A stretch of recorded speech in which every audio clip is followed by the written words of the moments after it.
C'était un spectacle apocalyptique. Tous les grands axes de l'agglomération prétoise étaient paralysés et des automobilistes pris au piège. Leur seul recours, prendre leur mal en patience dans leur véhicule en portant une attention toute particulière sur la montée des eaux. Autre fait spectaculaire, ce gros rocher qui s'est détaché d'une carrière pour atterrir sur la route de Cocoyer-Gosier, un itinéraire habituellement très fréquenté par les usagers de la région, fort heureusement désert cette nuit. Autre région concernée par la descente des eaux, la cité d'Autroi du Rézé aux Abîmes. Les eaux ont touché tout un quartier, envahissant plusieurs centaines d'habitations plein pied. Leurs occupants ont été évacués par l'eau pour quoi moyen pour éviter le pire.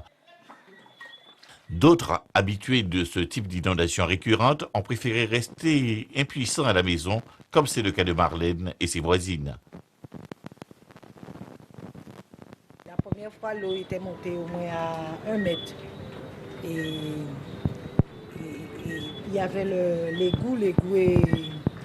Quand l'eau a été, l'eau descendait, ça descendait normalement. Mais là, le fait qu'ils ont bouché le trou, alors là, on est dans une belle galerie. Depuis les nids, rien n'a changé. Dès qu'il pleut plus de 3 jours d'affilée, c'est inondation chez tous les habitants de la 5e tranche du Rézé, c'est-à-dire du collège jusqu'à l'église.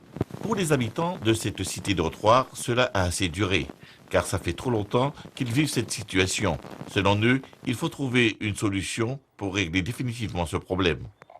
L'eau monte depuis qu'on a eu les nouvelles habitations de l'autre côté. Il a été monté un mur de soutiènement qui a été mal monté. Le maître d'œuvre, la municipalité, ils sont au courant depuis les nids. D'ailleurs, le maire actuel a utilisé ça comme argument politique. Jusqu'à maintenant, rien ne s'est fait. En tout cas, ces pluies diluviennes ont occasionné de gros dégâts sur le plan matériel et surtout psychologique au niveau d'une partie de la population encore en état